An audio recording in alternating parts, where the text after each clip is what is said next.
క్రీస్తునందు యొక్క ప్రియమైన ఆత్మీయ సహోదరి సహోదరులందరికీ కూడా మన ప్రభు అయిన యేసుక్రీస్తు పరిశుద్ధ నామమున శుభములు వందనములు. మనందరి ఆత్మలకు తండ్రి అయిన దేవాదేవునికి కృతజ్ఞతాస్తులు స్తోత్రాలు చెల్లించుకుంటున్నాను. ఈ యొక్క ప్రత్యేకమైన సమయంలో మరొక మారు దేవుని కాపుదల్లో మరి మేము ముందుకు రావడానికి దేవుడు చూపించిన ప్రేమను బట్టి దేవదేవునికి కృతజ్ఞతలు చెల్లిస్తున్నాను. ప్రియులారా, మనము ప్రత్యేకంగా ఈరోజు మరొక అంశాన్ని గురించి మాట్లాడుకోవడానికి మీ ముందుకు రావడం జరిగింది. గతించిన దినాల్లో మరి బూర స్పష్టం కాని దాన్ని ఇచ్చినప్పుడు యుద్ధానికి ఎవడు సిద్ధపడును అనే యొక్క అంశాన్ని గురించి మనం గడిచిన కాలంలో మరి సిటిహెచ్ క్లాసులు తెలుసుకోవడం జరిగింది. మరి ఈరోజు కూడా మనము తెలుసుకునేది ఏంటంటే, ఈరోజు సిటిహెచ్ క్లాస్ సర్టిఫికేట్ ఆఫ్ థియాలజీలో సెకండ్ క్లాస్ మనము నేర్చుకుంటున్నాము. మనము నేర్చుకునే అంశము ఏమిటంటే పిల్లరా, బోధకులకు మెలకువలు అనే యొక్క అంశాన్ని మనము ఈరోజు తెలుసుకుంటున్నాము. కాబట్టి పిల్లరా, చిన్న ప్రార్థన చేసుకొని మనము వాక్యంలోనికి ప్రవేశిద్దాం. ప్రార్థన. పరలోకమందున్న పరిశుద్ధుడు అయిన కన్న తండ్రి, నీ ఘనమైన ఉన్నతమైన శ్రేష్టమైన నామానికి కృతజ్ఞతాస్తులు స్తోత్రాలు చెల్లించుకుంటున్నాను తండ్రి. గడిచిన కాలమంతా నీ కృపని కాపుదల దయచేసి నన్ను మమ్మల్ని అందరినీ కూడా నీ సజీవ రెక్కల కింద కాచి కాపాడి మరొక మారు నీ కృపా సన్నిధానంలో తండ్రి మేము వాక్యాన్ని తెలుసుకున్నటకు చూపించిన ప్రేమను బట్టి నీకే కృతజ్ఞతాస్తులు స్తోత్రాలు తండ్రి. చెప్తున్న నాకును వింటున్న నీ బిడ్డలకు నీ ఆత్మ సహాయాన్ని అనుగ్రహించండి. ఇలాంటి ఆటంకాలు లేకుండా నీ కృపని కాపుదల దయచేయమని యేసుక్రీస్తు పరిశుద్ధ నామని ప్రార్థన అడుగుచున్నాను తండ్రి, ఆమేన్. ప్రియులారా, మరి ఈరోజు మనం తెలుసుకుంటున్న అంశం ఏంటంటే, బోధకుల మెలకువలు అనే యొక్క అంశాన్ని మనము ఈరోజు నేర్చుకుందాం. పిల్లరా, బోధకుల గురించి ఒక్కసారి మనము ఆలోచించినట్లయితే, బోధకులు అంటే బోధకుని యొక్క తత్వం ఏమిటి అంటే, బోధకుని యొక్క బాధ్యతలు ఏంటి నేడు సంఘంలో, ఇవన్నీ కూడా మనము తెలుసుకోవాల్సిన అవసరం ఉన్నది. ఉన్నతమైన వాటివి బోధకునికి కలిగి ఉన్నవి ఏమిటి, వీటిని గురించి మనం తెలుసుకోవాల్సిన అవసరము ఉన్నది. ఎందుకు మరి అవసరం ఏమున్నది? బోధకులు గురించి తెలుసుకోవాల్సిన అవసరం ఏముంది? బోధకులు సిద్ధపడుతున్నాము. మనం ఇప్పుడు పిల్లరా ఈరోజు ఈ క్లాసులు వింటున్నామంటే మనము బోధకులుగా సిద్ధపడుతున్నాము. బోధకుడుగా నువ్వు సిద్ధపడుతున్న నీ యొక్క పని ఏమిటి అనేది నువ్వు తెలుసుకునే బాధ్యత నీకుంది. పిల్లరా, బోధకులుగా ఉండటానికి సిద్ధపడుతున్న మన యొక్క బాధ్యత, కర్తవ్యం ఏమిటి? నేను ఎందుకు బోధకుని కావాలి, నేను బోధకుని అయితే నేనేం చేయాలి అనే బాధ్యత ఏమిటి అనేది తెలుసుకోవాల్సిన అవసరం ఉంది. పిల్లరా, బోధకులుగా ఉండటానికి సిద్ధపడుతున్నటువంటి వాళ్లకు ఏమైనా బాధ్యతలు ఉన్నాయని, అసలు వారి యొక్క గురేంటి అని తెలుసుకోవాల్సిన అవసరం ఉంది. పిల్లరా, ఈరోజు బోధకునిగా ఉన్నటువంటి వారి యొక్క బాధ్యత ఏమిటి? అసలు ఫలానా సంస్థ వాళ్ళు నాకు కొందరు ఏమంటున్నారు అంటే, కొందరు సంస్థ వాళ్ళు అంటే ఏదో ఒక సర్టిఫికేట్ ఉంటేనే కానీ నన్ను ఒక సంస్థ పిలిచికెళ్ళి అక్కడ నాకు జీతం ఇస్తూ నన్ను అక్కడ వాళ్ళు ఉంచుకుంటారు అనే ఆలోచనతోటి కొందరు ఉంటారు పిల్లలు. దానికోసము వాళ్ళు సర్టిఫికేట్లు అడుగుతున్నారు. కొందరు బాప్తిసం సర్టిఫికేట్ ఉంటేనే కానీ నాకు ఆ కాలేజీలో ఎంట్రీ లేదండి, క్రిస్టియన్ కాలేజీలో, కాబట్టి బాప్తిసం సర్టిఫికేట్ కోసము కొందరు నేను బాప్తిసం తీసుకోవడం జరుగుతుంది. కొందరు సర్టిఫికేట్ ఉంటేనే కానీ సంఘాల్లో నన్ను మరి ఒక వివాహం యొక్క సర్టిఫికేట్ ఉంటేనే కానీ నన్ను రానివ్వడం లేదని చెప్పేసి ఇలా సర్టిఫికేట్ల కోసము మరి సంఘాలకు రావడం జరుగుతుంది. అయితే పిల్లరా, నువ్వు ఈరోజు ఈ యొక్క థియాలజీ నేర్చుకుంటున్నావు అంటే నువ్వు ఒక బోధకునిగా కావడానికి ఈ యొక్క థియాలజీ నేర్చుకుంటున్నావు. కాబట్టి బోధకుని యొక్క బాధ్యతలు ఏమిటి, మనము ఎందుకు నేర్చుకోవాలి, ఇవి మనం బైబిల్ను ఎందుకు నేర్చుకోవాలి, నేర్చుకోవడం వలన మనకు కలిగే ప్రయోజనం ఏమిటి, బోధించే బోధకుని యొక్క ఔన్నత్యం ఏమిటి అసలు, ఇది మనం గ్రహించాలి ప్రియులరా. ఇది గ్రహించాల్సిన అవసరం ఇంతకైనా ఉన్నది. ఏవో 2 మాటలు మనకు వచ్చినాయి, 4-5 ప్రసంగాలు వినగానే నాకు 4-5 వాక్యాలు వచ్చినాయి, ఇదే అయిపోయింది, ఇంతకు మించి ఏం లేదు అని అనుకుంటూ ఉన్నారేమో. కానీ ప్రియులరా, బోధకుని యొక్క లక్షణాలు ఏంటి అసలు?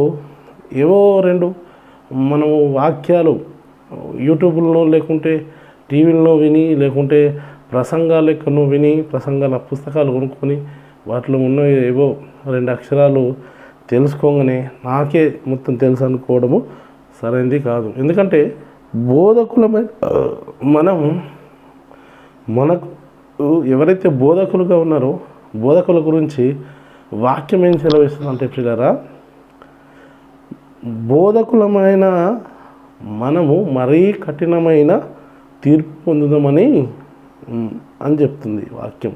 ఎక్కడంటే యాకోబు రాసిన పత్రిక 3వ అధ్యాయం 1వ వచనంలో మనం చదువుకున్నట్టయితే, అక్కడ నా సహోదరులరా, బోధకులమైన మనము మరీ కఠినమైన తీర్పు పొందుదామని తెలుసుకొని మీలో అనేకులు బోధకులు కాకుండిరి అని చెప్తుంది. అంటే బోధకులమైన మనకు మరీ కఠినమైన శిక్ష ఉంది కాబట్టి మీలో అనేకులు బోధకులు కాకుండిరి అని చెప్తుంది. అలాగే బైబిల్ ఏం చెప్తుంది? ఇంకో విషయం, కాలమును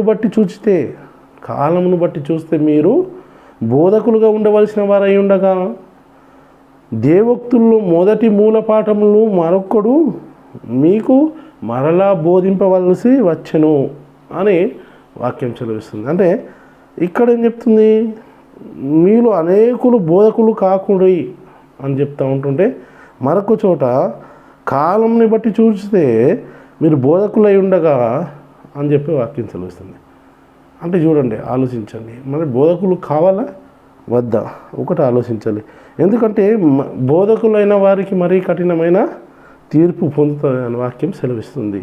అంటే తీర్పు కఠినమైన తీర్పు కాదు, మనకు కఠినమైన తీర్పు. అంటే బోధకులైన వారికి మరీ కఠినమైన తీర్పు ఉంటుందని వాక్యం సెలవిస్తుంది. కాబట్టి ఒక్కసారి ఆలోచిద్దాం పిల్లరా, ఈ యొక్క మరీ కఠినమైన తీర్పు ఎవరు మరీ కఠినమైన తీర్పు పొందుతారు అనేది మనం తెలుసుకోవాల్సిన అవసరం ఉంది పిల్లల. ఎవరి కోసము ఈ వాక్యం సెలవిస్తుంది? ఎవరు మరీ కఠినమైన తీర్పు పొందుతారని వాక్యం సెలవిస్తుందంటే, అబద్ధ బోధకులు. ఏ బోధకుల గురించి చెప్పబడుతుందంటే, ఏ బోధకులు మరీ కఠినమైన తీర్పు పొందుతారంటే అబద్ధ బోధకులు ఎవరైతే ఉన్నారో వాళ్ళు. సువార్త కాని దాన్ని ప్రకటించే వారి గురించి చెప్పబడుతుంది.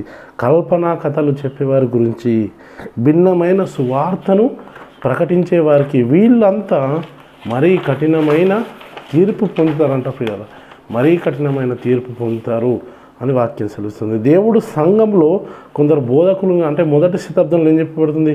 దేవుడు సంఘంలో కొందరు బోధకులుగాను, కొందరు సువార్థికులుగాను, కొందరు అపోస్తులుగాను నియమించబడ్డారు అని బైబిల్లో రాయబడింది. ప్రవక్తలుగా నియమించబడ్డారని. ఇక్కడ వాళ్ళకి చెప్తలేము, మరి ఎవరికి చెప్తున్నారు? ఇక్కడ బోధకులకు జాగ్రత్తలు చెప్తూ ఉన్నారు. ఏమని చెప్తున్నారు? ఈ జాగ్రత్తలు ఎలాంటి బోధకులకు గురించి చెప్పబడుతుంది అంటే, అబద్ధ బోధకులకు, భిన్నమైన సువార్త ప్రకటించే వారి గురించి చెప్పబడుతున్నది. సత్యాన్ని అసత్యముగా చెప్పే వాళ్ళ గురించి చెప్పబడుతుంది. ఏదైతే వాక్యాన్ని కలిపి చెప్పే వారి గురించి చెప్పబడుతుంది. వీళ్ళందరి గురించి వీళ్ళు ఏమవుతారని చెప్పేసి చెప్తుంది వాక్యం. అంటే వీరికి మరీ కఠినమైన శిక్ష, మరీ కఠినమైన తీర్పు ఉంటుందని వాక్యం సెలవిస్తుంది పిల్లల. ఎందుకంటే సంఘం అనేది దేవుని కుటుంబం, దేవుని ఇల్లు. దేవుని సంఘంలోనికి వచ్చామంటే దేవుని ఇంటిలోనికి చేర్చబడినావు, దేవుని రాజ్యంలోనికి వచ్చినావు. సమీపించరాని తేజస్సులో వసించుతున్న అమరత్వం కలిగిన వాడి యొక్క పరిశుద్ధుల వాసులతో, తేజోవాసులలో, పరిశుద్ధుల్లో పాలి భాగస్థులమైన అని చెప్పేసి వాక్యం తెలుస్తుంది. మరి ఏది ప్రకటిస్తే ఒక వ్యక్తి మారుమనసు పొందుతాడు?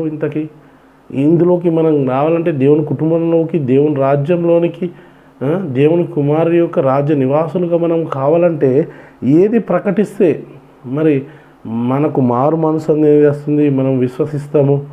ఏది ప్రకటిస్తే పశ్చాత్తాపం అనేది మనకు కలుగుతుంది, ఏది ప్రకటిస్తే యేసు ప్రభు అని మనం నోటితో ఒప్పుకుంటాము, ఏది ప్రకటిస్తే తండ్రి అయిన దేవుడు యేసు క్రీస్తును మృతుల నుండి లేపిండు అని చెప్పేసి మనం నమ్ముతాం, ఏది ప్రకటిస్తే మనం ఇప్పుడు బాప్తిసం విశ్వసించి బాప్తిసం పొందగలుగుతాం అనేది తెలుసుకోవాల్సిన అవసరం ఉంది ప్రియులారా. బైబిల్లో నుంచి ఏం ప్రకటించాలి, ఏది ప్రకటిస్తే మనకు మారు మనసు వస్తుంది. ఇక్కడ ప్రియులారా మనం చూస్తే సంఘంలో మనము అధ్యక్షుడుగా ఉన్నవారిని చూస్తున్నాము, దేవుని ఇంటిలో అధ్యక్షునిగా, బోధకులు అంటే దేవుని ఇంటిలో అధ్యక్షునిగా ఉన్న సంఘానికి కాపరిగా గృహ నిర్వాహకత్వము పొందినటువంటి బోధకుడు సంఘంలో, అంటే సంఘం అంటే ఒక సామాన్యమైన విషయం కాదు. అలాంటి సంఘంలో ప్రవేశించాలంటే ఏం చెప్పాలి, ఏం చెప్తే మరి మనము సంఘంలో ప్రవేశించగలుగుతాం. సంఘం అంటే సంఘంలో ఉన్నవారి యొక్క స్థితిగతి ఏంటంటే, సంఘంలో ఉన్నవారు పరలోక పౌరస్థితి కలిగిన వారు పిల్లరా. పరలోక పౌరస్థితి ఎక్కడున్నదంటే, పౌరస్థితి ఎక్కడుంది అంటే సంఘంలోకి వచ్చిన వారికి ఉన్నది. సంఘంలో చేర్చబడిన తర్వాత నువ్వు పొందుకునేది పరలోక పౌరస్థితి. అలాంటి సంఘాన్ని నడిపించే వ్యక్తి, మనకు అలాంటి పరలోక పౌరస్థితిని కలిగించే వ్యక్తి ఏం బోధిస్తూ ఉన్నాడు సంఘంలో, ఆ అధ్యక్షత బాధ్యతను ఎలా మరి సరైనదిగా నడిపిస్తున్నాడా లేదా అనేది మనము తెలుసుకోవాల్సిన అవసరం ఉంది. కాబట్టి సంఘంలో చేర్చబడిన వారి యొక్క పౌరస్థితి ఏ పౌరస్థితి కలిగి ఉన్నారంటే పరలోక పౌరస్థితి కలిగిన వారుగా ఉన్నారు. పరలోక పౌరస్థితి కలిగి ఉండడం అంటే ఏ బోధ వినాలి, ఏ బోధ బోధించాలి, ఇవన్నీ మనం తెలుసుకోవాల్సిన అవసరము ఎంతకైనా ఉన్నది పిల్లరా. అలా తెలుసుకోకుండా ఏవో 4 అక్షరాలు మనకు తెలిసినవి, ఏదో బైబిల్లో చూడగానే 4 క్యాలెండర్లో చూసినాయో లేకుంటే ఇంకెక్కడో చూసినాయో లేకుంటే అవి బోధిస్తానంటే నడవదు పిల్లరా. అలా నడవదు. మనల్ని ఏదో 4 మాటలు చెప్తే సంఘంలో ఉన్నవారు మెచ్చుకుంటున్నారు అని చప్పట్లు కొడుతున్నారు అని చెప్పేసి ఏదో మనము ప్రకటిస్తే నడవదు పిల్లరా. మనము బోధించే బోధ చాలా జాగ్రత్తగా ఉండాలి. అందుకనే పౌలు గారు తిమోతితో చెప్తూ ఉన్నాడు, నిన్ను గురించి నీ బోధన గురించి ఏముండు జాగ్రత్త కలిగి ఉండుము అని చెప్పేసి అంటున్నాడు.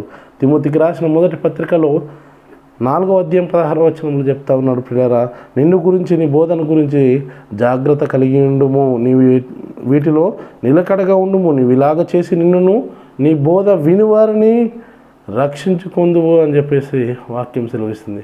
అంటే నిన్ను నీ బోధ వినివారిని రక్షించుకోవాలంటే మనము చాలా జాగ్రత్తగా ఉండాల్సిన అవసరం ఉంది పిల్లలు. ఒక బోధకుని బోధించడము, సంఘాన్ని కాయడం అంటే ఆ సంఘానికి అధ్యక్షునిగా ఉండడమే అనేది మనం తెలుసుకోవాల్సిన ప్రియుల అది సామాన్యమైనటువంటి విషయం కాదు. సంఘానికి కాపరిగా ఉండడం, అధ్యక్షునిగా అంటే బోధించడం అనేది సామాన్యమైనటువంటి విషయం కాదు. సంఘానికి కాపరిగా బోధకునిగా ఉన్నావంటే నువ్వు ఈ లోక సంబంధమైన ఉద్యోగంలాగా భావిస్తున్నాము.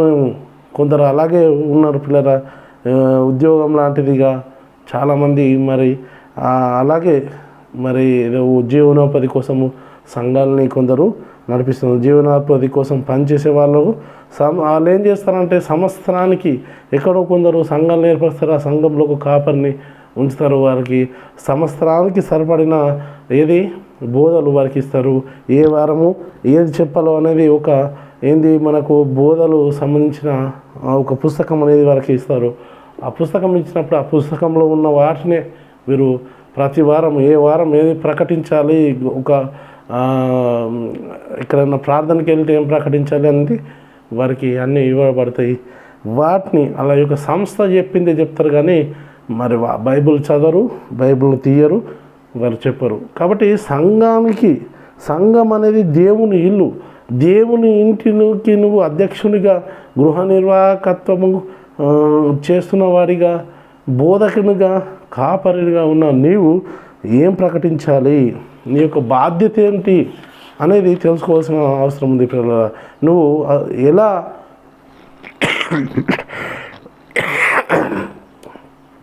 ఎలా నిర్వర్తించాలంటే దేవుని చిత్తానుసారమైన పని చేయాల్సిన అవసరం ఉంది పిల్లల.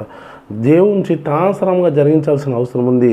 మనము ఏది చేసినా, ఏ పని చేసినా లేఖనానుసారంగా చేయాల్సిన అవసరము ఉంది. కాబట్టి పిల్లల ఒక్కసారి మనము ఆలోచన చేద్దాం పిల్లల. మనము ఎంత అప్రమత్తంగా ఉండాలి, బోధకులమైన వాడుతున్న మనము ఎంతో అప్రమత్తంగా ఉండాల్సిన అవసరము ఉంది పిల్లల. మనము ఒక్కసారి ఆలోచిస్తే ఇక్కడ నుండి ఈ ఊరు నుంచి ఇంకొక ఊరికి అంటే ఒక 5 గంటల జర్నీ చేస్తున్నామంటే సపోజ్ ఒక టికెట్ మనము బస్సు కోసం బుక్ చేసుకుంటాం. బుక్ చేసుకున్నప్పుడు ఆ బస్సులో ప్రయాణిస్తున్నప్పుడు మనం ఏం చేస్తామంటే పిల్లల, వెనక మనం కూర్చున్న సీట్లోనే మనం నిద్రిస్తూ ఉంటాం, అంటే పండుకొని ఉంటాం. పండుకున్నప్పుడు మనం అందరం బస్సులో ఉన్న ఒక 50 మంది పండుకున్నప్పుడు మనల్ని డ్రైవ్ చేస్తున్న డ్రైవర్ కూడా పండుకుంటే మనము ఎలా ఉంటుందో ఒక్కసారి ఆలోచించండి. ఎక్కడో గొంతల్లో పడేస్తారు, లేకుంటే ఏ లారీకో దేనికో మరి యాక్సిడెంట్ చేసే అవకాశం ఉంటుంది పిల్లల. అలాంటి టైంలో మరి ఆ డ్రైవర్ నిద్రిస్తే మనము పక్కకున్న ఒక వ్యక్తి చూసి నిద్రిస్తున్నావా, చాలా బాగా చేస్తున్నావు, చాలా బాగా నిద్రపోతున్నావు, నిద్రపో అని చెప్తారా? ఒక్కసారి ఆలోచించండి. చెప్తారా? అంటే చెప్పారు పిల్లల. వరకు తీరి ఆలోచించండి. అదే డ్రైవరు ఫుల్ డ్రింక్ చేసి వచ్చిండు, అందరు 50 మంది కూర్చున్నారు, ఆయన దొల్లుకుంటూ వస్తుండ్రు. ఆ డ్రైవరు సేఫ్గా డ్రైవ్ చేస్తారని చెప్పేసి అయినా పర్వాలేదు వెళ్తామంటారా? వెళ్ళరు. అంటే పిల్లల ఈ శరీరమును గురించి ఇంత మనము జాగ్రత్తలు తీసుకుంటే ఈ ఆత్మ ఏంది, నిత్య నరకాన్ని నుండి తప్పించబడడానికి, నిత్య జీవం పొందడానికి మనము సంఘానికి వస్తున్నాము. అలాంటి సంఘాన్ని నడిపించే వ్యక్తి నిద్రపోతే మనం ఏం చేస్తాం? అంటే నిద్రపోతున్నంటే ఏం చేస్తున్నాము? మనం కూడా ఇక్కడ ఏమై ఉన్నాము? ఈ భూమి మీద యాత్రికులము, పరదేశులము, యాత్రికులమై ఉన్నాము. యాత్రికులమైన నీవు నన్ను కూడా సరైన దారిలో నడిపిస్తుందా లేదా ఈ బోధకుడు, ఈ కాపరి, ఈ కావలి వారు, ఈ యొక్క సంఘ అధ్యక్షుడు మనల్ని సరైన దారిలో నడిపిస్తుందా లేదా అనేది తెలుసుకోవాల్సిన అవసరత ఎంతకైనా ఉన్నది పిల్లల. కాబట్టి ఇప్పుడు మన ప్రయాణము ఎక్కడికి అంటే మన ప్రయాణము పరలోక ప్రయాణము. ఆ ప్రయాణంలో సరైన ప్రయాణంగా చేస్తున్నాము లేదా? మరి పరలోకం వెళ్ళాలంటే నడిపించే వ్యక్తి, బోధకుడు, కాపరి, అధ్యక్షుడు మరి నిద్రపోతే నడుస్తుంది. అంటే నిద్రపోవడం అంటే ఏంది? వారికి ఇష్టం వచ్చినట్టుగా బోధించడం అన్నట్టు, వారి ఇష్టానుసరమైన బోధిస్తే నడుస్తుందా? ఒక్కసారి ఆలోచించండి. ఒక గొర్రెల కాపరి ఏం చేస్తుండు? గొర్రెకు ముందుగా నడుస్తాడు. గొర్రెలు అన్నీ కూడా ఆ కాపరి వెనుక నడుస్తూ ఉంటాయి. అప్పుడు ఆ కాపరి వెళ్ళి ఒక గుంతలో పడితే గొర్రెలన్నీ కూడా ఆయన వెంబట ఆ గుంతలనే పడిపోతాయి. ఒకదాని వెంబట ఒకటి పడుతూ ఉంటాయి. అలా ఉంటుంది పిల్లల. అంటే ఇప్పుడు మనల్ని నడిపించే కాపరి అన్నట్టయినా నరకానికి వెళ్తే మనం కూడా నరకానికి వెళ్తాం. ఒక్కసారి ఆలోచించండి. మరీ కఠినమైన శిక్ష అని చెప్పేసి అంటున్నారు. వినివారు కూడా జాగ్రత్తలు తీసుకోవాల్సిన అవసరం ఉంది పిల్లల. అలాంటి కాపరి చేద్దాం మనం ఇంకా ఉంటే మనకే ప్రమాదమని తెలుసుకోవాలి. సర్వసత్యాన్ని చెప్పక భిన్నమైన సువార్తను నేడు మరి సంఘాల్లో చెప్తా ఉన్నారు పిల్లల. సంఘాల్లో చెప్తున్నారు. అలాంటి భిన్నమైన సువార్తను వాళ్ళు నిద్రపోతూ చెప్తా ఉన్నారు. ఆ నిద్రపోతూ చెప్తున్న వారిని మనము వాళ్ళు చెప్పిన మాటలకు ఇలా చాలా చక్కగా, అంటే నిద్రపోతుంటే లోకంలో ఉన్న మాటలు చెప్తున్నారు. నిద్రపోతూ చెప్తున్నారంటే ఈ లోకానుసరమైన మాటలు, లోకంలో ఉన్న వాటి గురించే మరి వివరిస్తూ ఉన్నారు. జాగ్రత్తగా ఉండాల్సిన అవసరం నేడు సంఘంలో ఉన్న వారికి ఎంతకైనా ఉంది పిల్లలు. కాబట్టి ఒక్కసారి ఆలోచించండి. అలా చెప్తున్నా కానీ ఏం పర్వాలేదు అనుకుంటే అది మీ ఇష్టం. అందుకనే ఏమంటుండో వాళ్ళు ఎలా చెప్పినా, కొందరు ఏమంటున్నారు అంటే వాళ్ళు ఎలా చెప్పినా మనం స్వీకరించేది మనం కరెక్ట్గా స్వీకరించాలి బ్రదరు అంటున్నారు. వాళ్ళు తప్పు చెప్పినట్ట మనము సరిగ్గా స్వీకరించాలంట. అది ఎలా సాధ్యమవుతుందో వాళ్ళకి తెలుసు. బోధకుల విషయంలో దేవుడు అడుగుతున్నాడు, అడుగుతూ ఉన్నాడు. అందుకని బోధకుల విషయంలో ఏమడుతుండు, వారి గురించి చెప్తున్న విషయం ఏంటంటే మరీ కఠినమైన శిక్ష, మరీ కఠినమైన తీర్పులోనికి వస్తానంట. ఎవరు? బోధకులు. ఎవరు ఆ బోధకులు? అబద్ధ మాటలు చెప్పేవారు. అంటే మరి బోధకుల యొక్క మెలకువలో ఏమో మనం తెలుసుకుంటున్నాం ప్రియులారా. బోధకుల యొక్క మెలకువలో సువార్త ప్రకటించాలి. సువార్త ప్రకటించినప్పుడు తీసుకోవాల్సిన జాగ్రత్తలు ఏమిటి అనే ఈ యొక్క అంశంలో ఈరోజు మనము కొన్ని సంగతులు నేర్చుకుందాం పిల్లరా. కొన్ని సంగతులు నేర్చుకుందాము. ఇక్కడ వాక్యం ఏం సెలవిస్తుందంటే, నా అసత్యం వలన దేవుని సత్యం ప్రబలనేలా నేను పాపిని అవునా అని చెప్తాను. పాపినైనట్టు తీర్పు పొందనేలా చాలామంది చెప్తా ఉన్నారు. ఈ లోకానుసారంగా ఎవరి గురించో చెప్పడం వలన మరి అది సైంటిస్టుల గురించో ఎవరి గురించో చెప్తున్నాము. దానివల్ల మరి సత్యం ప్రబలుతుందా అంటే ప్రబలదు. వాక్యం ఏం సెలవిస్తుందంటే, రోమిలకు రాసిన పత్రిక 3వ అధ్యాయం 7వ వచనంలో, దేవునికి మహిమ కలుగునట్లు నా అసత్యం వలన దేవుని సత్యం ప్రబలనేలని నీకను పాపినైనట్టు తీర్పు పొందనేలా అని వాక్యం సెలవిస్తుంది. దేవునికి మహిమ కలుగునట్టు ఆయన సువార్త ప్రకటిస్తుండగా పౌలు గారు చెప్తున్నారు, దేవుని సత్యమును అంటే నా అసత్యం వలన దేవుని సత్యం ప్రబలనేలా, ఒక అసత్యం వలన దేవుని సత్యం ప్రబలితే నేను ఇంకా పాపినైనట్టు తీర్పు పొందనేలా అని చెప్తున్నాను. అంటే అసత్యం వలన సత్యం ప్రబలుతుందా, వాక్యము మరి ముందుకు సాగుతుందంటే లేదు అని వాక్యం సెలవిస్తుంది. ప్రజల చాలామంది దేవుని సత్యమును అసత్యం మార్చి చెప్తూ ఉంటున్నారు. వాళ్లకు మరి వారి గురించి చెప్తా ఉన్నది ఏంటంటే, మరి వారికి మరీ కఠినమైన తీర్పు మరి పిల్లలు తెలుసుకోవాల్సిన అవసరం ఉంది. ఏం చెప్తున్నారు తెలవడం లేదు. ఏదేదో వారికి ఇష్టం వచ్చినట్టుగా ఎక్కడో విన్నదాన్ని ఏవో స్టోరీలు చెప్పడం జరుగుతుంది పిల్లల. మరి వాళ్ళు ఏమంటా ఉన్నానంటే, సంఘస్థులను భయపెట్టాలని, వారిని సంఘానికి నడిపించాలని ఇలా చెప్తున్నాం బ్రదర్ అని చెప్పేసి అంటారు. ఏదో ఒక సైంటిస్టు ఏం చేసిందంట, భూమికి గ్రిల్ వేస్తే భూమిలో ఏంటంటే విపరీతమైన సౌండ్లు వచ్చినాయి, సౌండ్ రావడం జరిగింది. అక్కడ పాతాళ లోకం ఉన్నదని చెప్పేసి వాళ్ళు అనుకుంటున్నారు. అనేక సెగలు, అరుపులు అక్కడ నుంచి లోపల వచ్చిందంట. దాన్ని బట్టి మరి నరకము దీంట్లో ఉన్నది. మొన్నే ఒక సైంటిస్ట్గా అనుకున్నాడు, అది విన్నాడు అని చెప్పేసి చెప్తా ఉన్నారు పిల్లరా. మరి ఒక్కసారి జాగ్రత్తగా ఆలోచించండి. నరకం అనేది ఎక్కడ ఉంటుంది, పాతాళ లోకం అనేది ఎక్కడుంది, పాతాళ లోకంలో నరకం ఉంది. ఆ పాతాళ లోకం ఎక్కడున్నది అంటే, పాతాళ లోకం అనేది భూమి కింది భాగంలో ఉన్నది. భూమి కింది భాగంలో అంటే భూమి అంటే inner of the part of earth, లేకుంటే down of part of earth అంటే డౌన్ ఆఫ్ పార్ట్ అంటే భూమి యొక్క కింది భాగంలో అంటే ఈ భూమి ఎక్కడుందంటే శూన్యంలో వేలాడదీయబడింది. అంటే భూమికి మనకు ఇప్పుడు పైకి ఆకాశము ఎంతైతే ఎత్తులో ఉందో, కింది భాగంలో కూడా భూమికి ఆకాశము అంతే ఎత్తులో ఉంది. అంటే చూడండి, మనం ఇప్పుడు భూమికి పై భాగంలో ఉంటే కిందికి కూడా, అంటే భూమి ఏ విధంగా ఉంది, గోళాకారంలో ఉంది అని చెప్పేసి, భూమండలంగా ఉంది అని చెప్పేసి వాక్యం సెలవిస్తుంది. అలాంటిది అంటే గోళాకారంలో ఉన్నది. ఒక బంతిని తీసుకుంటే ఆ బంతికి ఒక రంధ్రం చేస్తే ఇక్కడ నుంచి అటు వెళ్తుంది. అలాగే భూమికి కూడా డ్రిల్ చేస్తే ఇక్కడ నుంచి కిందికి వెళ్ళాలి. అంత పెద్ద డ్రిల్ ఉందా మరి ఎవరి దగ్గరైనా? మధ్యలో లేదు. ఇప్పుడు ఇవేమి దృశ్యమైనవి, ఈ దృశ్యమైనవి శాశ్వతమైనవి కాదు. పంచభూతములు మిక్కటమైన మహావేంద్రంతో లయమైపోవును, భూమి ఆకాశంలో సమస్తం కూడా లయమైపోతాయి. మరి కనిపించేవన్నీ కూడా, దృశ్యమైనవన్నీ కూడా లయమైపోతుంది. ఇప్పుడు మరి పాతాళ లోకము ఏదైతే నరకము అనేది కనిపిస్తే అదృశ్యమైందా అంటే అదృశ్యమైనవి కనిపించవు పిల్లలు. అదృశ్యమైనవి కనిపిస్తాయంటే అదృశ్యమైనవి కనిపించవు.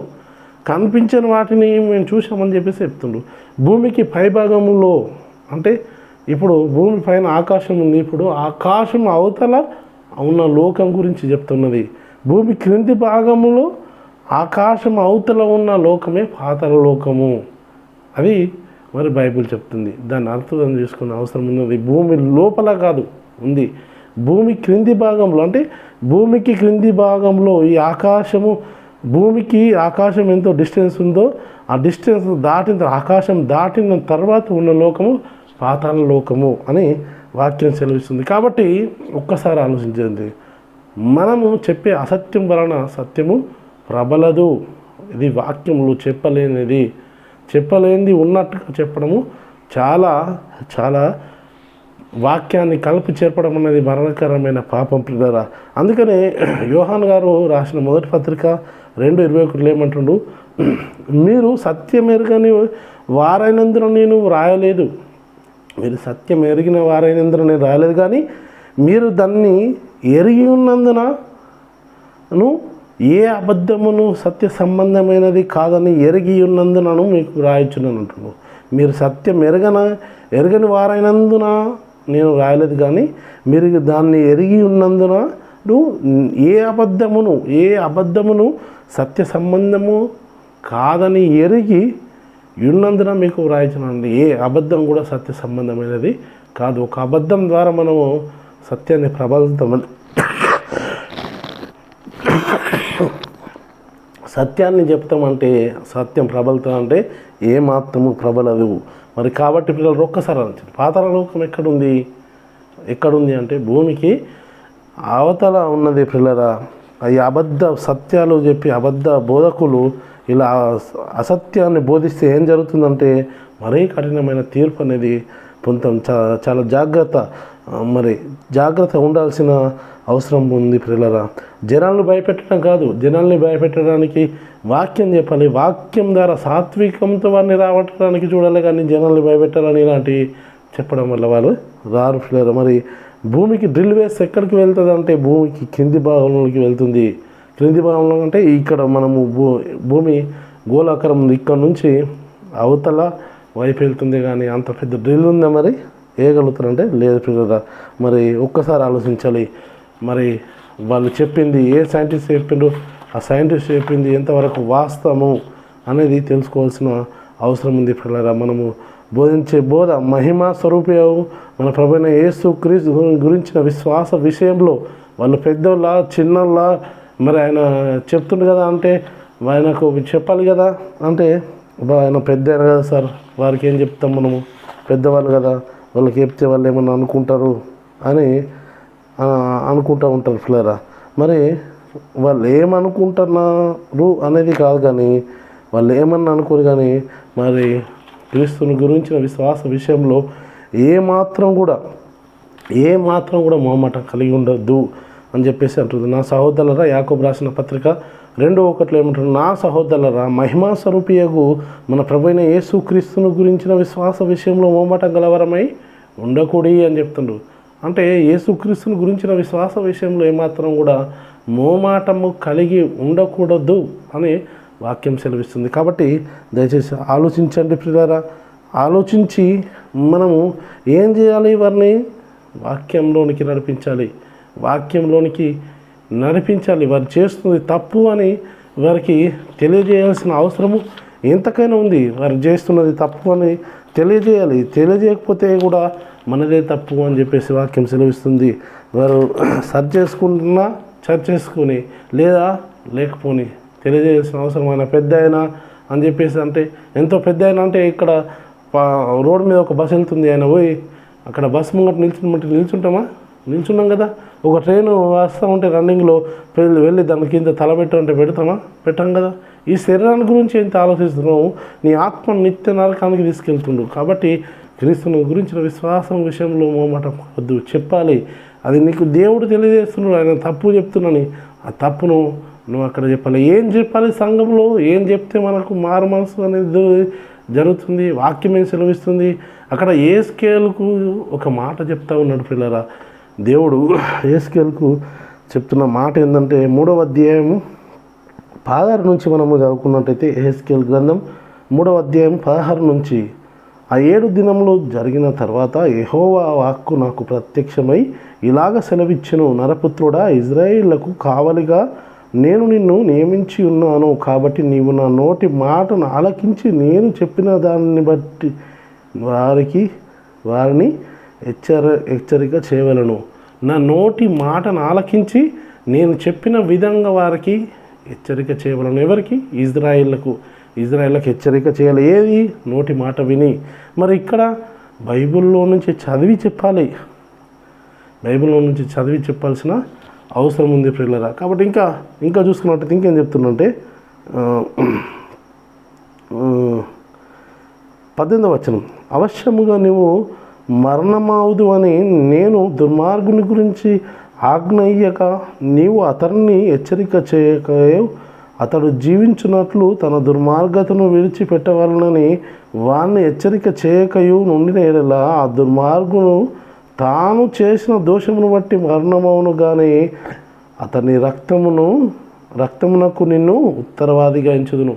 ఒక దుర్మార్గుడు దుర్మార్గత మార్గంలో నడుస్తుంది కదా, అతన్ని హెచ్చరించమని నిన్ను పంపించినప్పుడు నువ్వు హెచ్చరిక చేయలేదనుకో, ఆ దుర్మార్గుడు ఆ దుర్మార్గతను బట్టి చనిపోయినా కానీ అతని ప్రాణము గురించి నిన్ను ఉత్తరవాదిగా ఎంచుతాను అని చెప్పేసి అంటుండు. ఉత్తరవాదిగా ఎంచుదును, నిన్ను ఆయన రక్తం గురించి ఉత్తరవాదిగా ఎంచుతాను అని చెప్తుండు. ఒకవేళ నువ్వు చెప్పినా కానీ దుర్మార్గుడు ఒకవేళ దుర్మార్గత ఇరలేదనుకోండి, అతని ప్రాణంకు అతడే ఉత్తరవాది అని చెప్తున్నాడు. కాబట్టి మనకు తెలుసు ఒక వ్యక్తి వాక్యంలో నడవకపోతే అది మనం హెచ్చరిక చేయాల్సిన బాధ్యత మనకుంది. కాబట్టి అందుకని ఏం చెప్తున్నాడు? మేలైనది, కాబట్టి మేలైనది చేయనరికి అలాగా చేయని వాడికి పాపము కలుగును. యాకోబు రాసిన పత్రిక 4:17 చెప్పబడుతుంది. మేలైనది చేయనరికి అలాగ చేయని వానికి పాపం కలుగును అని వాక్యం చెబుతుంది. కాబట్టి పిల్లలు ఒక్కసారి ఆలోచన చేయండి, బోధకుడి యొక్క బాధ్యత ఎంత గొప్పది అంటే చాలా గొప్పది పిల్లరా. బోధకుడు దేవునికి లెక్క అప్పచెప్పాల్సిన అవసరత ఎంతకైనా ఉన్నది. కాబట్టి మనుషులు కాదు, మనము మనుషులకు కాదు లెక్క అప్పచెప్పేసేది, దేవునికి లెక్క అప్పచెప్పాల్సిన అవసరము ఉంది. ఇది ఎవరి కుటుంబం, మరి ఎవరి గృహము వర్తిస్తున్నాడు దేవుడు అంటే? ఎవరికి అధ్యక్షుడుగా ఉన్నాడు బోధకుడు అంటే? దేవుని కుటుంబానికి అధ్యక్షుడు ఉన్నాడు. కాబట్టి మనము ఎంతో జాగ్రత్తగా సంఘాన్ని నడిపించాల్సిన అవసరం ఉంది. సంఘాన్ని కావాల్సిన అవసరం ఉంది. ఎందుకంటే సంఘం అనేది పరలోక సంబంధమైనటువంటిది.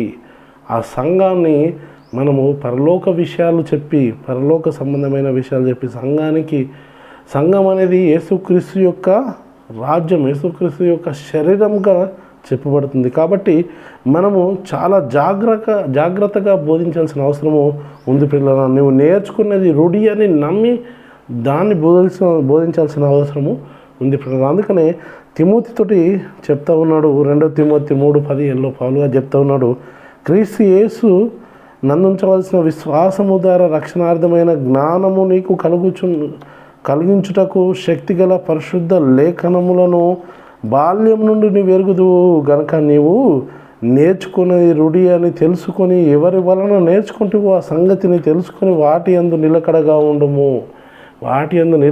ఉండాలి. వాటిని మనము తెలియజెప్పాల్సిన అవసరం ఉంది పిల్లలు. చాలామంది వింటూ ఉంటారు కానీ చెప్పినప్పుడు వింటారు, చాలా బాగా చెప్పారంటారు. మళ్ళీ బయటకు వెళ్ళిన తర్వాత వారు ఏదైతే నిత్యము బోధిస్తూ ఉన్నారో అదే బోధలో సాగుతూ ఉన్నారు. కాబట్టి ఒక్కసారి ఆలోచించండి, సత్యాన్ని తెలుసుకొని సత్యానుసారంగా జీవించడానికి మనము ప్రకటించడానికి ఉన్నాం. మనం నేర్చుకున్న దాన్ని ఏం చేయాలంటే ఇతరులకు ప్రకటించాలి. ఎవరికి ప్రకటించాలి? మరి వాక్యం ఏం సెలవిస్తుంది? పౌలు గారు ఏం చెప్తుండ్రు? ఎవరికి ప్రకటించాలని చెప్తున్నాను అంటే పౌలు గారు చెప్తూ ఉన్నారు, గలతీలకు రాసిన పత్రిక 2వ అధ్యాయం 2వ వచనంలో, దేవదర్శనం ప్రకారమే వెళ్ళి తిని మరియు నా ప్రయాసము వ్యర్థమైపోయేనేమో అని నేను అన్ని జనుల్లో ప్రకటించుచున్నాను. సువార్త వారికి ప్రత్యేకముగా ఎన్నికైన వారికి నీ విషదపరిచితిని. ఎవరికి విషదపరిచినట? ఎన్నికైన వారికి విషదపరిచితిని. వాళ్ళు వెళ్ళి మరికొందరికి, అంటే ఎన్నికైన వారికి విషదపరిస్తే ఏమవుతుంది? వాళ్ళు వెళ్ళి మరికొందరికి చెప్తారు, విషదపరుస్తారు.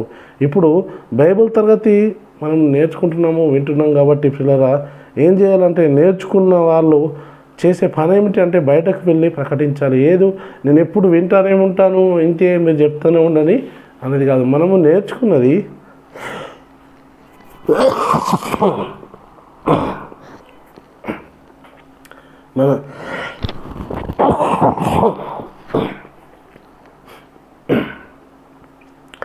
మనం నేర్చుకునేది మనం బయటకు వెళ్ళి కొందరికి చెప్పాల్సిన అవసరము ఎంతకైనా ఉన్నప్పుడు. ఇక్కడే కూర్చుంటున్నానని అంటే నడది, అది వ్యర్థమైపోతుంది.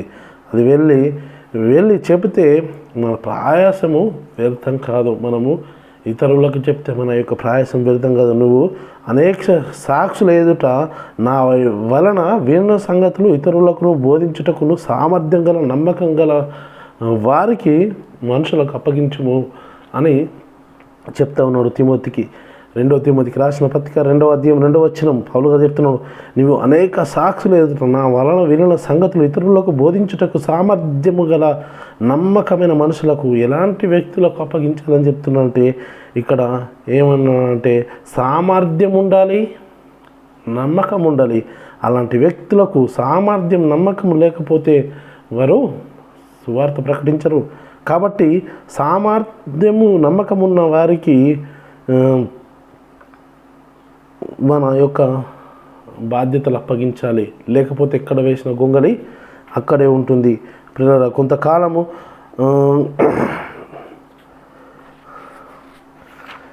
కాబట్టి పిల్లల ఒక్కసారి ఆలోచించండి. ఈ సంఘంలో దేవుడు ఎందుకు నిన్ను ఇక్కడ నియమించాడో నువ్వు గుర్తించుకోవాల్సిన అవసరము ఉన్నది. నేడు నువ్వు సంఘంలో ఉన్నావు అంటే సంఘంలో నిన్ను దేవుడు ఎందుకు నియమించుకున్నాడు? నువ్వు విన్న సంగతి ఇతరులకు బోధించడానికి నిన్ను నియమించుకున్నాడు. కాబట్టి చాలా జాగ్రత్త. చీకటిలో నుంచి ఆశ్చర్యకరమైన తన వెలుగులోనికి మిమ్మల్ని పిలిచిన వాని గుణాతిశయంలో ప్రచురం చేయ నిమిత్తం ఏర్పరచబడిన వంశమును, రాజులైన యాజక సమూహమును, పరిశుద్ధ జనమును, దేవుని సొత్తైన ప్రజలునై ఉన్నారు. మనం ఏం చేసేవాళ్ళము? రాజులైన యాజక సమూహము, పరిశుద్ధ జనము, దేవుని సొత్తైన ప్రజలమైనము. మరి ఏం చేయడానికి? మేము పిలిచిన వాని గుణాతిశయములను ప్రచురము చేయ నిమిత్తం ఏర్పరచబడిన వంశము మనము. ఎక్కడ తిమోతి పేతురు రాసిన మొదటి పత్రిక 2:9 ఉంటుంది ఈ మాట. మనల్ని పిలిచిన వాని గుణాతిశయములను ప్రచురం చేయాల్సిన అవసరం ఉంది పిల్లరా. దేవుడు యొక్క గుణాతిశయములను నీవు ప్రచురం చేయాలి. నీవు ప్రచురం చేయమంటే వీళ్ళకు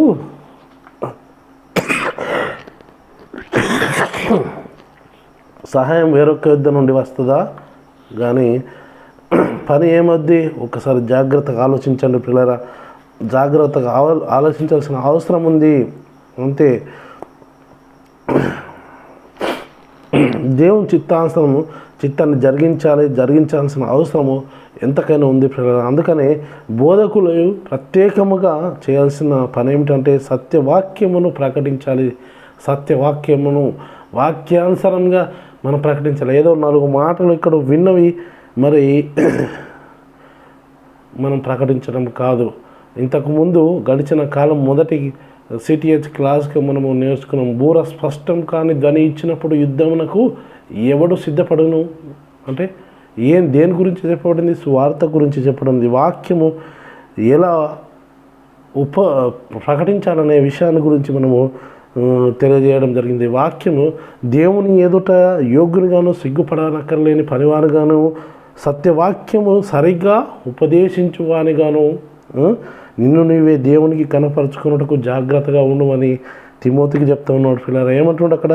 తిమోతికి రాసిన 2వ పత్రిక 2వ అధ్యాయం 15వ వచనం, దేవుని ఎదుట యోగ్యునిగాను, సిగ్గుపడనక్కర్లేని పనివానుగాను, సత్యవాక్యమును సరిగా ఉపదేశించువానిగాను అంటే సరిగా పుట్టినట్లు ఏముంది? సరిగా విభజించు వానిగాను, నిన్ను నీవే దేవునికి కనపరుచుకున్నటకు జాగ్రత్త పడుము అని చెప్పేసి వాక్యం సెలవుస్తుంది. కాబట్టి పిల్లల సరిగ్గా విభజించాలి.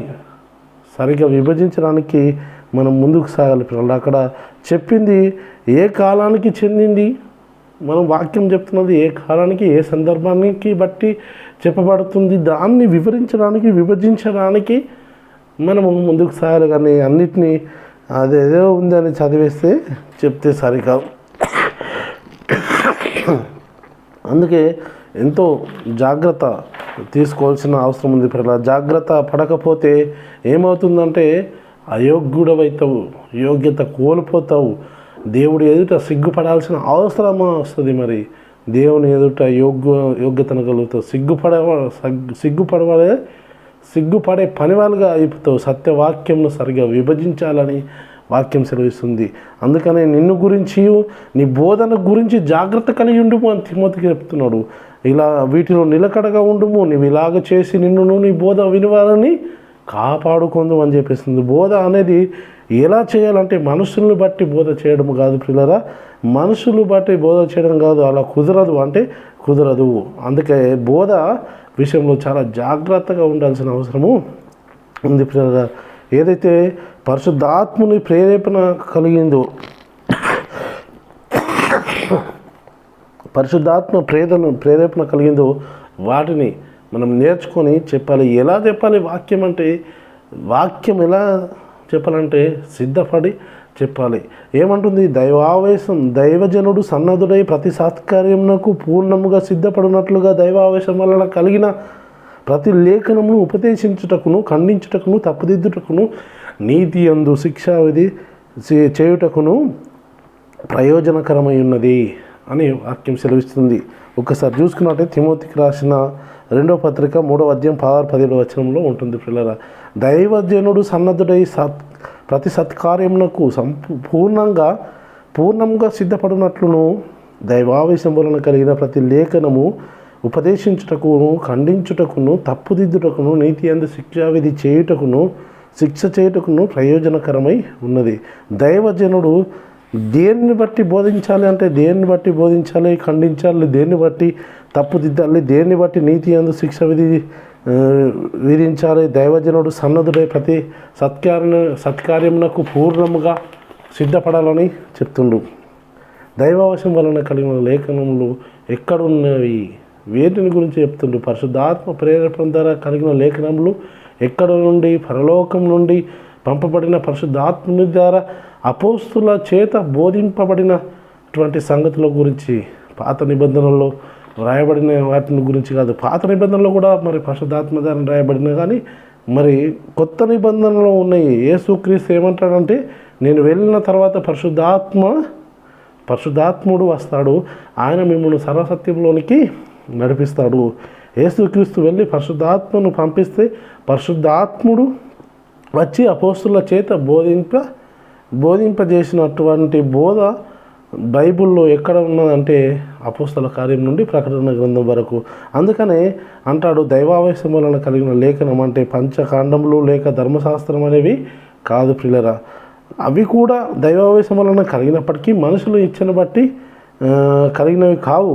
కానీ పరిశుద్ధాత్మ వలన ప్రేరేపింపబడిన వారే దేవుని మూలంగా పలికిరి. అంటే ఏవి అంటే ఇక్కడ వచ్చేటప్పటికి ఈ రోజులో క్రీస్తు సంఘము పాటించాల్సిన యొక్క ధర్మశాస్త్రము ఎక్కడుందంటే, యేసుక్రీస్తు పరలోకానికి వెళ్ళిన తర్వాత పరిశుద్ధాత్మను పొందుకొని పంపించిన తర్వాత ఆ పరిశుద్ధాత్మను పొందుకున్న అపోస్తులు చేత బోధింపబడిన బోధన గురించి చెప్పబడుతుంది. కాబట్టి పిల్లరా, సంఘానికి ఏ బోధ చేయాలంటే ఇప్పుడు అపోస్తులు, ప్రవక్తలు ఏదైతే ఉందో చేసిన బోధ ఉందో ఆ ప్రవక్తలు చేసినటువంటి బోధ ఇజ్రాయెల్ అంటే పాత నిబంధనలో చేసిన బోధ అనేది ఇజ్రాయెల్లకు చేయబడింది.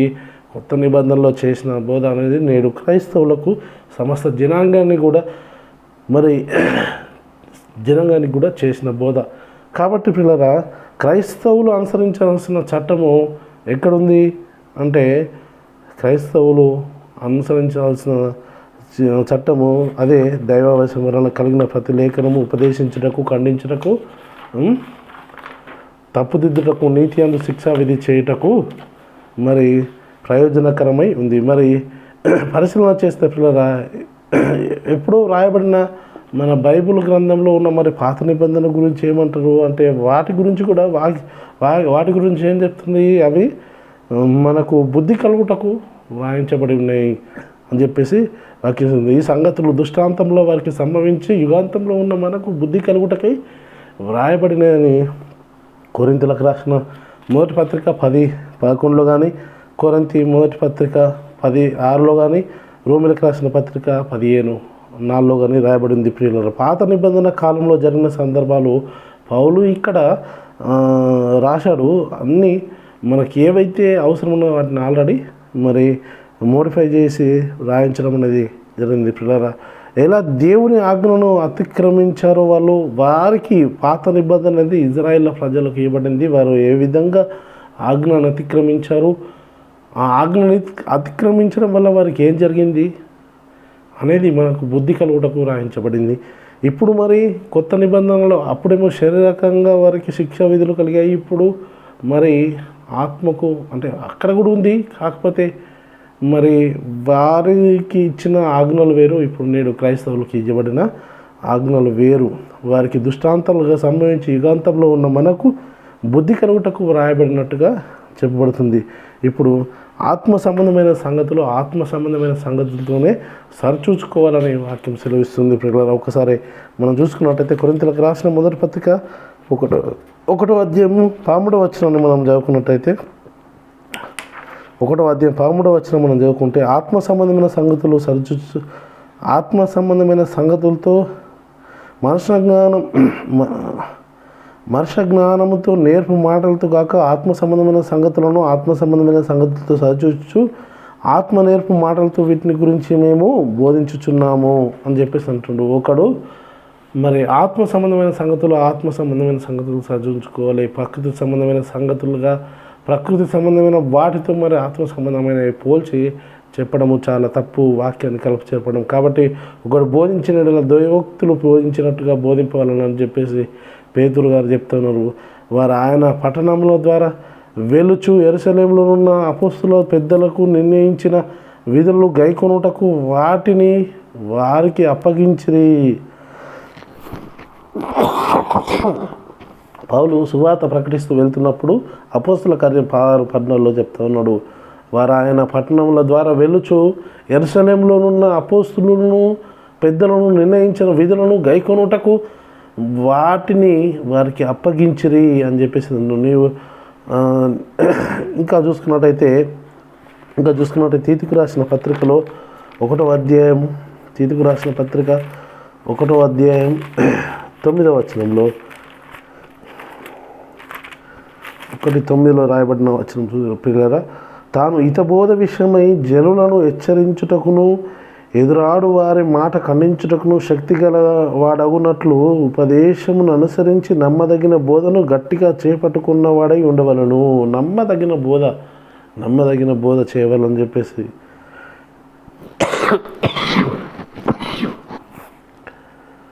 కాబట్టి పిల్లరా, తాను హితబోధ విషయమై జనులను హెచ్చరించుటకును ఎదురాడు వారి మాటను ఖండించుటకును శక్తి గల వాడగునట్లు ఉపదేశమును అనుసరించి నమ్మదగిన బోధను గట్టిగా చేపట్టుకున్నవాడై ఉండాలని చెప్పేస్తుంది. యూదా రాసిన పత్రిక యూదాలో కూడా చెప్పబడుతుంది. పిల్లరా, క్షమించండి, యూదా 3:1-3లో ప్రియులారా, మనకందరికీ కలిగిన రక్షణ గురించి మీకు రాయవలనని విశేష ఆసక్తి గలవాడని ప్రయత్నపడుచుండగా పరిశుద్ధులకు ఒక్కసారి అప్పగింపబడిన బోధ నిమిత్తము మీరు పోరాడవాలని మిమ్మల్ని వేడుకొనుచు మీకు వ్రాయవలసి వచ్చును. పరిశుద్ధులకు అప్పగించిన బోధ ఏదైతే నువ్వు దాని గురించి చెప్తున్నావు, నీవు ఇత బోధ అనుకూలంగా ప్రకటించాలని చెప్పేసి చెప్తా ఉన్నాడు. పిల్లరా, నీవు అన్ని విషయంలో మితముగా ఉండుము, శ్రమపడము, సువార్థిక పని నీ పరిచర్య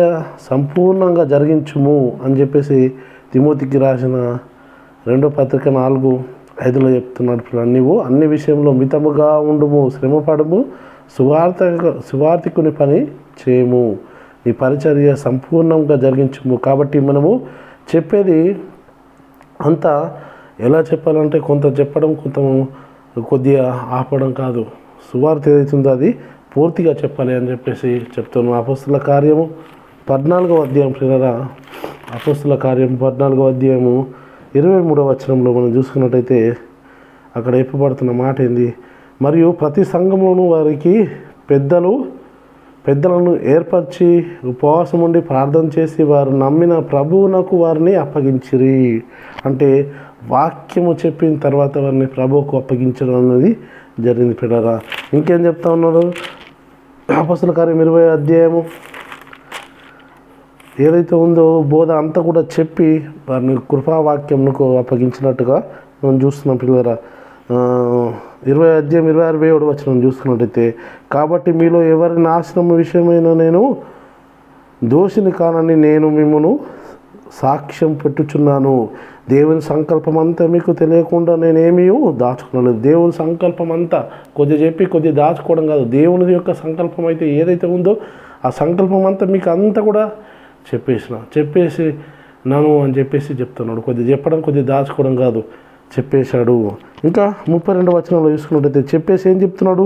ఇప్పుడు దేవునికి ఆయన కృపావాక్యమునకు మిమ్మల్ని అప్పగించుచున్నాను. ఆయన మీకు క్షేమాభివృద్ధి కలగజేయుటకును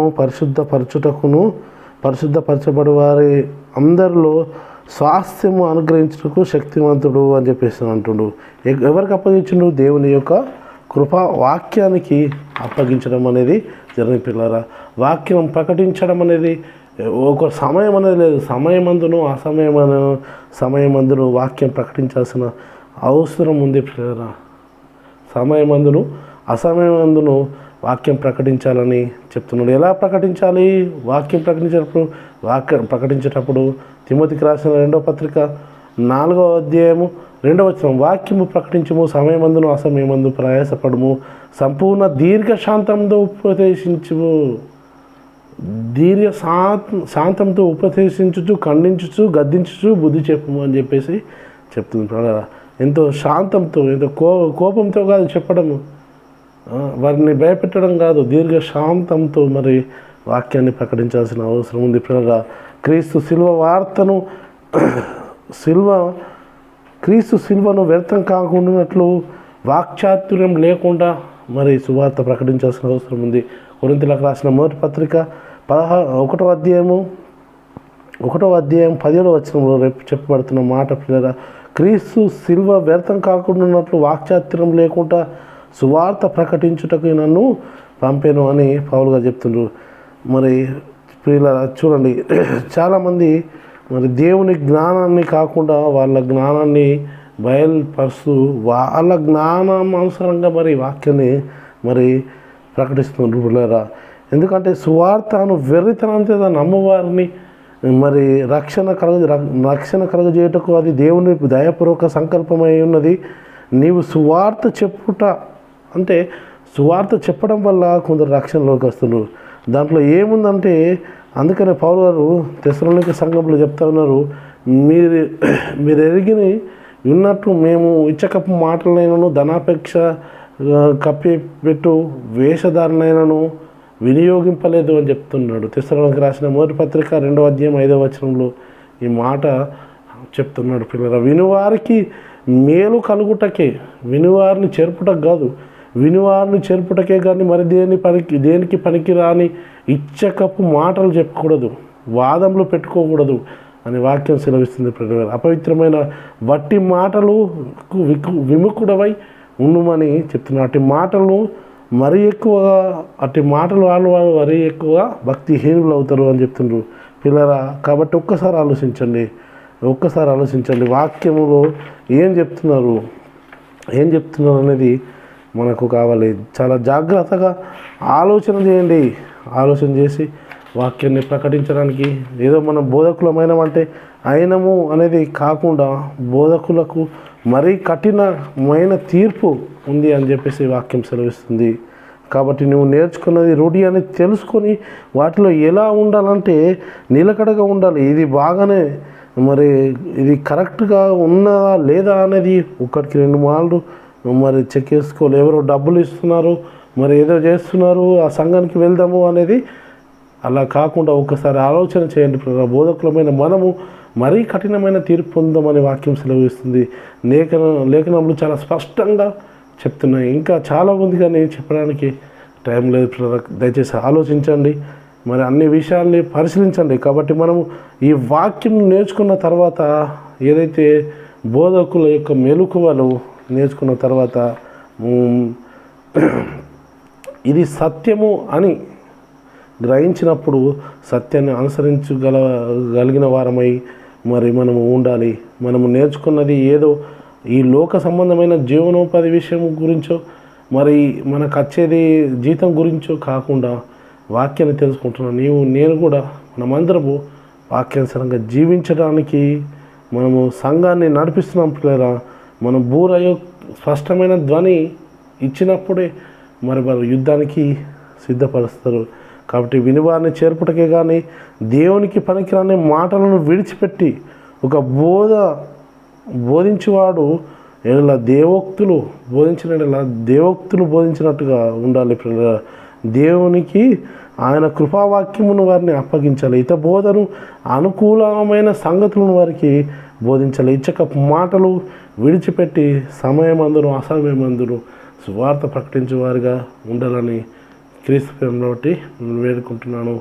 విన్న ప్రతి వారికి మరి దేవుడు అలాంటి స్థితిలో మనందరినీ నడిపించుగాక. ఆమేన్. అందరికీ వందనాలు. దేవునికి స్తోత్రములు.